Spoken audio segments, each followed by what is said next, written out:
In fashion's $1.9 trillion market, brands that harness data analytics for sustainability, personalization, and transparency are pulling ahead. Egbert Schramm from the Culture Factor Group and WGSN's Wesley Choi joins us to explain how.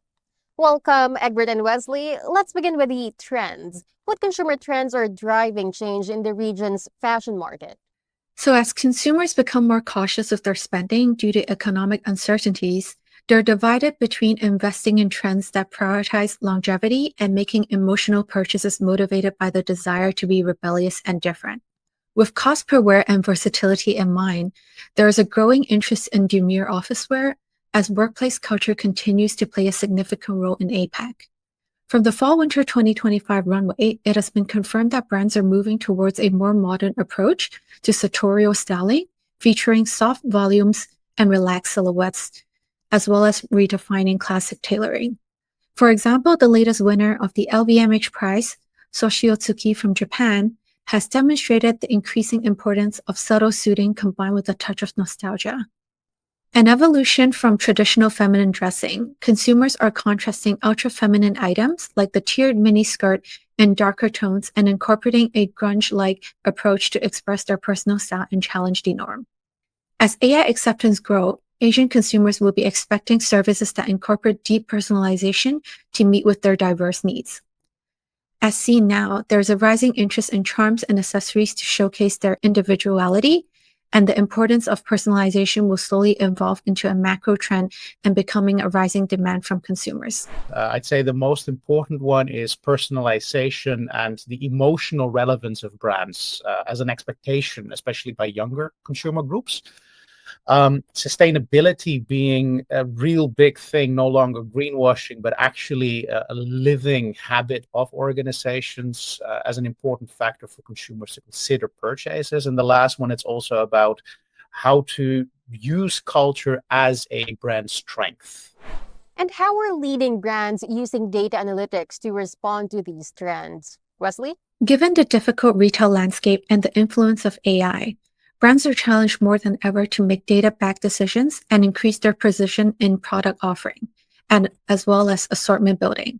Data-driven strategies have proven to provide brands with a competitive edge, helping them establish industry leadership and differentiate themselves from global markets.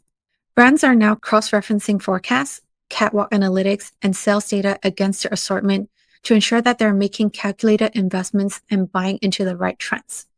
It is exactly this behavior that led WGSN to develop a suite of data-backed buying tools earlier this year, allowing brands and buyers to calibrate their data to our forward-looking forecasts.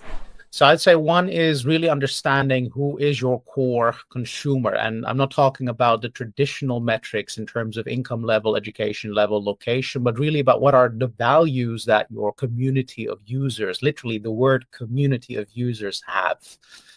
Mapping them out and then also understanding what drives an increase in purchase, what drives potential regionalization of purchases. I would say that's probably one of the bigger trends that we're seeing in terms of the metrics used by the larger brands.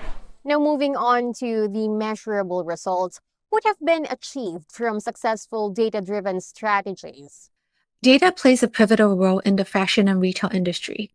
It allows brands to make evidence-based decisions and provide insight into consumers' ever-changing shopping behaviors, ultimately increasing sell-through and maximizing sales potential. For example, Zara has revolutionized its business model through the data analytics. It collects real-time information through RFID to consistently update its database on inventory, sales performance, and customer behavior.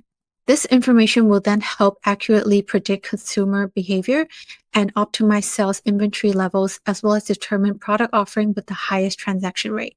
Another example would be Vietnamese jewelry maker PNJ, who has leveraged WGSN's consumer insight and macro forecast to understand the shift in customer behavior. They have incorporated the result of this into their design process to create more than 4 million highly relevant localized products annually, to meet with the wants and needs of its consumers. So if you take consumer brands such as Nike, Zalando, reduced wastage by better tailoring micro groups of consumers. So you basically have less inventory. because you're better able to tailor products to particular consumer segments. Another thing I would say is Adidas, Hennes & Mauritz, H&M, understanding the value of transparency. Where do you source your material from? How is your supply chain set up? Because also that becomes a more important purchase condition for younger consumers in particular. Thank you so much for your time today, Egbert and Wesley. Thank you so much. It was my pleasure. Thank you for having us. Once again, those were Egbert Schramm, Group CEO of the Culture Factor Group, and Wesley Choi, Senior Strategist at WGSN. For more news, visit retailasia.com.